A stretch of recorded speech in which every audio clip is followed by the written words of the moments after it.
Amigos, continuamos la conversación con el candidato independiente a la gobernación de Puerto Rico, Eliezer Molina, a quien le doy la bienvenida. Gracias por aceptar nuestra invitación. Muchas gracias a ustedes por la invitación. Bueno, pues vamos a estar trabajando varios temas como ya adelantáramos y vamos a comenzar con el de transparencia y rendición de cuentas.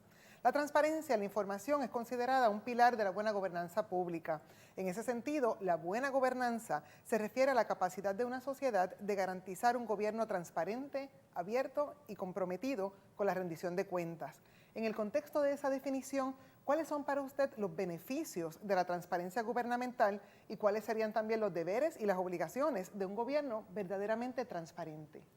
La realidad es que uno tiene que ganarse la confianza del pueblo y para eso hay que ser transparente. Yo creo que se debe hacer público todo tipo de información y para esto nosotros estaremos estableciendo una oficina que se llama la Oficina de Evaluación y Cumplimiento, directamente desde la Fortaleza, para verificar que todas las agencias y corporaciones públicas puedan presentar unos informes mensuales y nosotros poder tener data cualitativa y cuantitativa de cómo se está administrando la agencia y si el plan de gobernanza público se está ejecutando acorde a cuál está siendo diseñado. Y de ahí también tú puedes tener una métrica de cómo se va haciendo el desembolso del presupuesto ya establecido para el año operacional. Y de esta manera pues podemos trabajar acorde a lo ya establecido y no hay ese libre albedrío que tenemos usualmente en este gobierno donde todo el mundo opera de forma independiente y a la larga el desastre lo tiene que pagar el pueblo. Así que necesitamos mayor administración, mayor supervisión y para esos fines estaremos estableciendo esta oficina.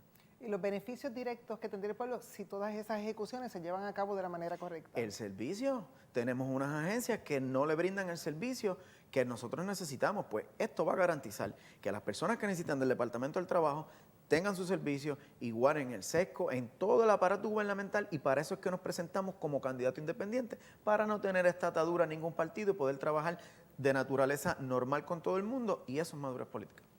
Puerto Rico no cuenta con una legislación integrada que obligue que los funcionarios públicos gubernamentales divulguen la información pública a tiempo, de forma accesible, que sea entendible, que se pueda comprender y que implique sobre todo consecuencias en su incumplimiento, tales como multas, la suspensión de empleo o destitución. Considerando toda esta premisa, ¿está usted dispuesto al inicio del próximo cuatrienio de resultar gobernador a derogar las leyes 122 y 141 que fueron aprobadas a toda prisa en el año 2019 y presentar y firmar una verdadera ley de transparencia y rendición de cuentas que cumpla con los criterios e indicadores de un buen gobierno que son reconocidos internacionalmente como consecuencia del que incumpla estas leyes? La estaremos propulsando, pero eso le toca a la legislatura. Ojo, porque en este país siempre todo se le señala al gobernador, pero son los legisladores los encargados de hacer la legislación. Nosotros la estaremos presentando para los fines de poder que el pueblo tenga conocimiento pleno de cada movimiento que uno hace. Pero si no lo hacen ellos, la Oficina de Evaluación y Cumplimiento estará haciendo público todos los datos, empezando por el Instituto de Estadística. Nosotros esa métrica la vamos a comparar con lo que le están brindando ellos al Instituto de Estadística y tiene que ser igual. Así que los vamos a agarrar. ¿Le estarán dando su apoyo al Instituto de Estadística en este Eso proceso? es así. Lo que pasa es que el gobierno no se lo da hoy día, ni Claro. los propios funcionarios. Vamos a continuar con el tema de transparencia, que es tan importante. Para que ocurra una verdadera rendición de cuentas, tiene que existir previamente la transparencia, obviamente, de la información y los datos públicos. Usted se compromete a divulgar, basado en lo que está diciéndonos, los procesos de contratación con entidades privadas que previo a su formalización. ¿Está usted dispuesto a divulgarlos? Mejor aún, vamos a estar estableciendo que ya no existan intermediarios en las subastas públicas, que quien vaya a ir a una subasta sea la persona que va a ejecutar la obra o el suplidor. Esto de buscar un intermediario, como ocurrió con las pruebas del COVID, es lo que ha logrado la extorsión del pueblo, porque entran personas que no son contratistas incluso. Abren una compañía tan pronto gana sus candidatos y luego usted los ve haciendo y llevándose contratos sin tener el expertise necesario. Así que todo esto lo vamos a cambiar. Vamos a profundizar en ese tema cuando hablemos de corrupción gubernamental, pero antes vamos a pasar al tema de responsabilidad fiscal. La estrechez financiera del gobierno se ha complicado muchísimo, sobre todo en este año 2020, por los temblores y la pandemia que nos ha afectado a todos, ha afectado a los negocios y la pérdida de empleos que ha sido devastadora. Esto va a obligar a que el gobierno tome decisiones para aumentar los recaudos, tanto estatales como municipales, y a reducir los gastos operacionales del gobierno. Esto va a provocar un impacto muy grande en lo que hablábamos, la prestación de servicios. ¿Qué decisiones se apresta usted a tomar para atender el problema de financiar el gasto público? si es elegido, por supuesto, gobernador, y cómo va a financiar esos proyectos e iniciativas que propone, ¿verdad?, para atender este asunto. Mira, en el 2018 Puerto Rico brindó 20.600 millones de dólares en créditos contributivos. El país número 1 del mundo, Estados Unidos, brindó 7.000 millones. Nosotros triplicamos.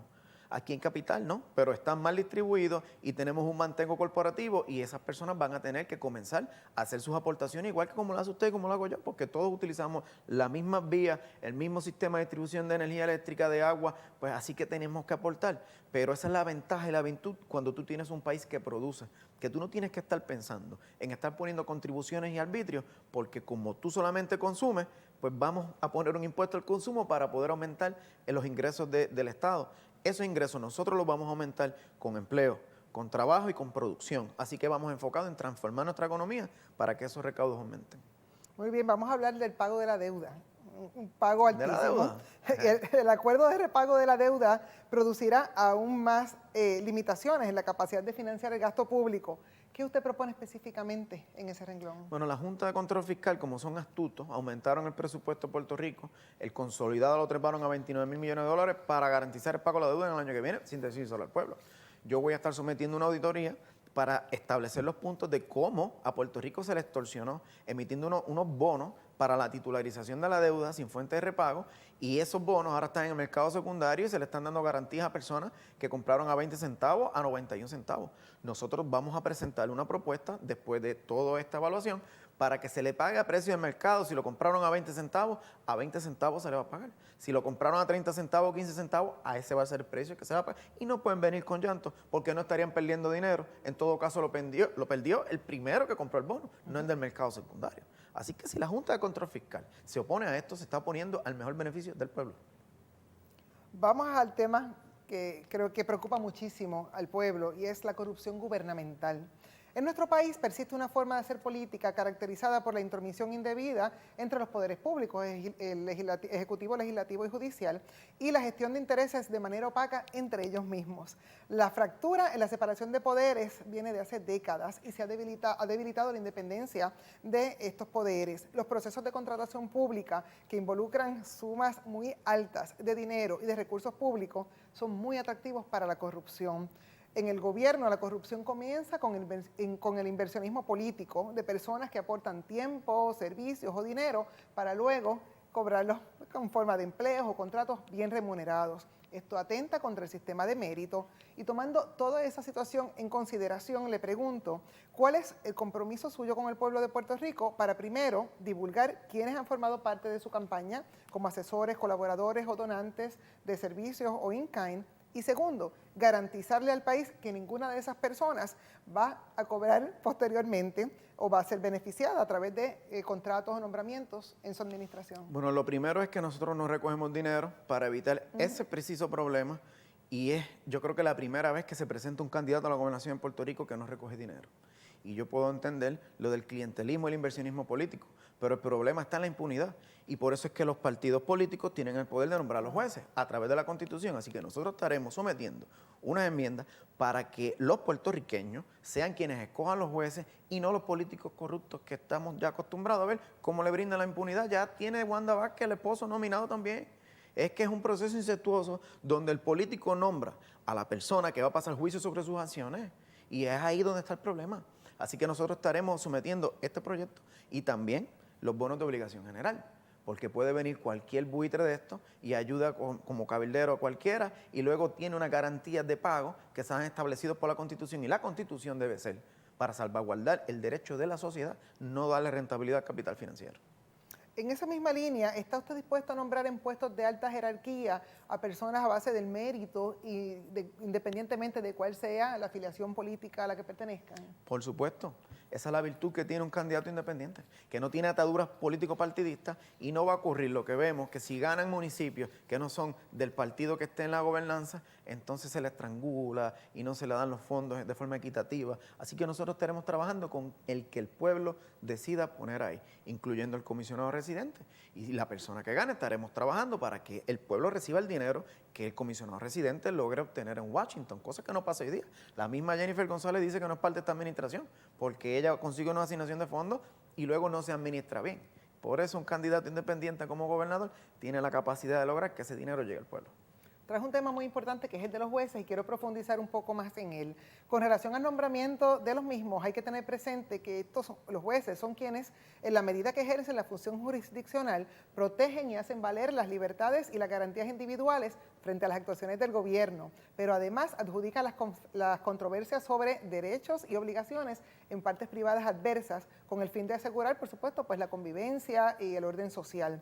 Hay una premisa de verticalidad absoluta en esas funciones. ¿Se compromete usted, que ya nos adelantó un poco, a establecer un sistema de carrera judicial en el que los nombramientos de estos jueces se lleven a cabo por el principio de mérito, de forma independiente y libre de sesgos?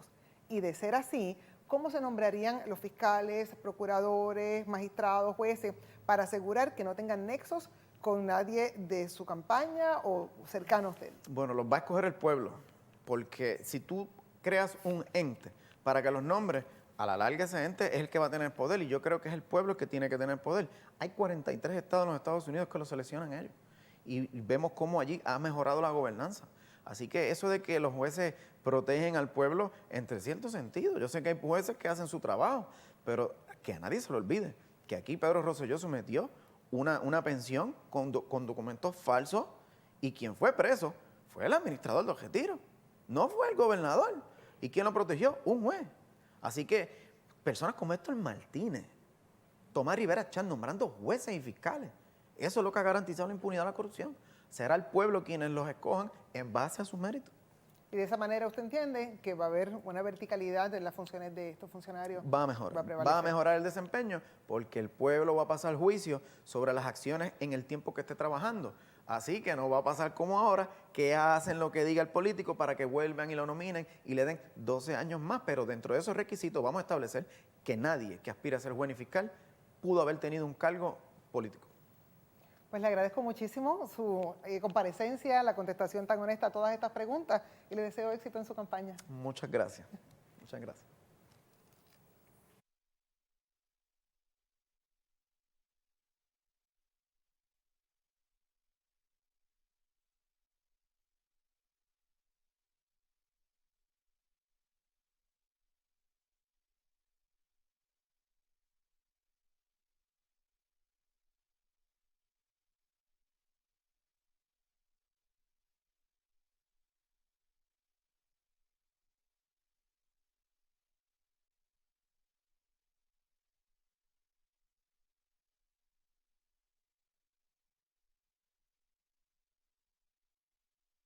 No pueden tener miedo a eso. Si la Constitución te dice, tú coges el legislativo y el ejecutivo, y el judicial no, vamos a darle al pueblo el poder. No creo que deba haber miedo con eso. Eso debe ser bien interesante. Y no apunte más en otras cosas porque queremos, de verdad, tenemos una estructura. Gracias por preguntarlo, porque es que ninguno lo ha preguntado. Eso era lo que estábamos comentando. Ninguno, y ya yo le he dicho en varias ocasiones, y cuando vamos a los foros me dicen, te vamos a preguntarle esto de esto. Pasa el tiempo y me dicen, se acabó.